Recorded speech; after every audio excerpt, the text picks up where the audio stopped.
I'm Aaron Baker from PhoneDog.com, and it's part 2 of the Samsung Galaxy Mega 6.3 full video review. It's a big phone, but it's got some decent specs, including an 8 megapixel camera, 3,200 mAh battery, and a gigantic 6.3-inch HD display. It's part 2 of the video review. Let's see if this device has what it takes.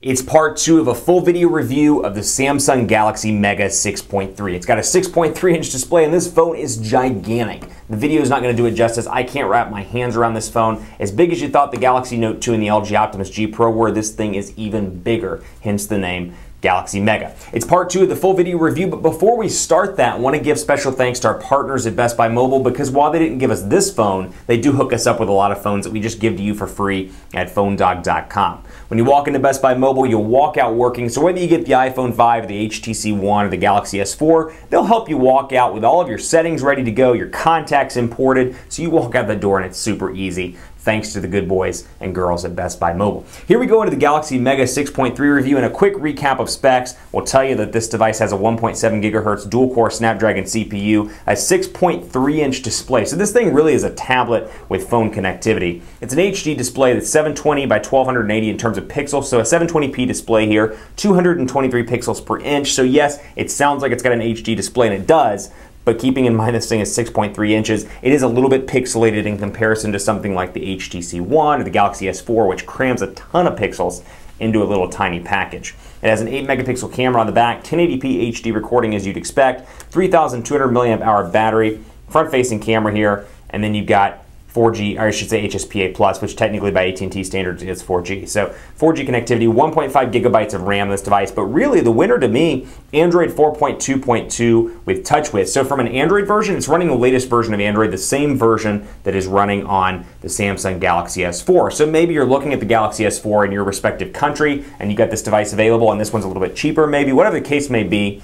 This device does compete, even though from a specifications perspective, it does have some mid-range specs. I'm going to load into Quadrant Standard, and if you watched part 1, I hope you did, and if you didn't, I would highly suggest going back and taking a look at that. But what I really talked about for part of that video was how this thing compares to the Galaxy S4, because obviously that's Samsung's iconic device right now, and they have 47 different variants of it, but the Galaxy S4, the original, is their iconic device. And as keeping that in mind, I want to see how similar and how different this device is, because the Galaxy Mega is not an iconic brand by any stretch of the imagination. Galaxy S4 and Galaxy Note 2 are arguably the two most successful brands. So I talked a little bit about part 1, or in part 1 rather, about some of the differences between this device and the Galaxy S4, and you really do see it, not on the surface, but when you dig down a little bit into the menu, you do see some of the stuff in AirView, and some of the smart features aren't available on this device, whereas they are on the Galaxy S4. So take a look at part 1. We'll talk more about that in part 2, but we'll talk about it in the camera as opposed to the settings, for example. So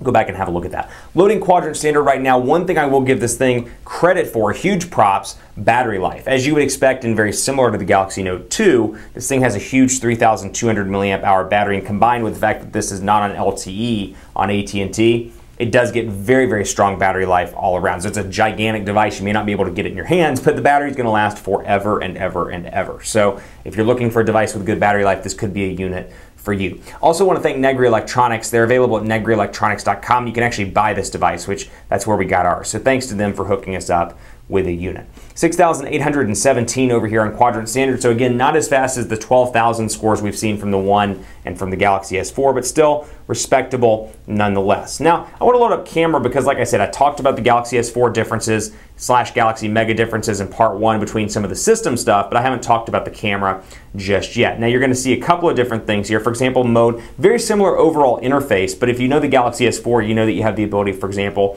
to add in the front-facing camera as well and use both simultaneously. You don't have that over here. What you do have is the ability to activate flash. You got your typical settings, as you can see, photo size, metering, ISO, and then I've got settings over here. And then I've got my modes also, but you are missing some of the modes that you get on the Galaxy S4. Night and Sports are both available on the Galaxy S4, but then Panorama, Eraser. Panorama is available, Eraser is not. That's a Galaxy S4 exclusive one. Rich Tone is available, and then you get Best Face over here.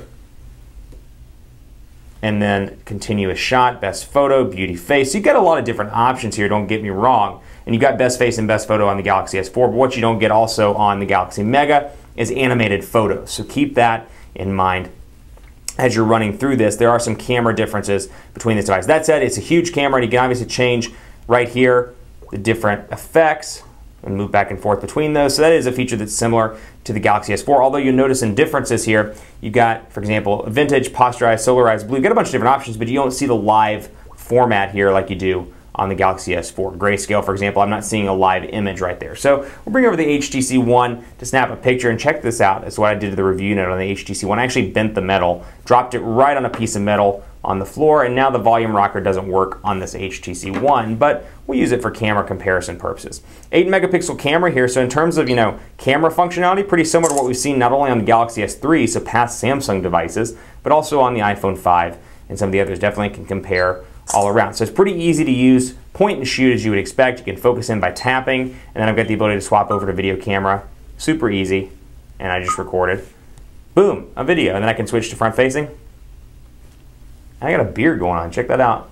Man, it's pretty wild and crazy, or cray-cray, as they say. I'll switch back without spoiling too much of the video. So all in all, camera, but again, keeping in mind differences between their flagship Galaxy S4 and the Mega. Now, obviously, you can use it in landscape mode as well, and you can see here's what it looks like, and I can move between my apps and my widgets, but overall, the functionality here is very similar to Samsung's devices. We'll go into phone here and take a look. Forgive me while I pull back here and make sure none of my numbers are popping up. You can see what the keypad looks like, and again, some screen real estate over here on the side because it's just such a big screen that it doesn't quite fit. A quick run through the widgets here. We'll see all the stuff that we saw in the Galaxy S4, things like apps managers, alarms. You got the new version of the clock as well, which is actually one of my favorites, this new digital clock right here.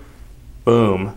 And you can see it's right there on the home screen. One of my favorites. I like the way they revised the widgets in this version of TouchWiz. So briefing as well, dual clock, flipboard, all the stuff you would expect from Samsung, including some of their new widgets as well. So you've got S Travel over here, Story Album, all the goodies that you get, at least from a software standpoint, or most of the goodies you get, like Samsung apps, and then an S Translator as well. So get this stuff from the Galaxy S4. They're migrating it over onto some of their other product lines, like the Galaxy Mega, and hopefully at some point the Galaxy Note, whatever the next iteration of that is as well. S Voice is also installed here, and as you can see, pressing and holding here brings up my task manager where I can access and see that I have my RAM. Now, last but not least, I'm going to show you the storage space. This could be an issue. There's a micro SD card in this device. And I have to give them props because they did a really good job with the placement of the micro SD card slot. It's right above the micro SIM card slot, making it super easy and saving space to boot. I mean, I'm really impressed by the overall look and feel of that and the fact that it's right there above. Kudos to Samsung on that. More people should do that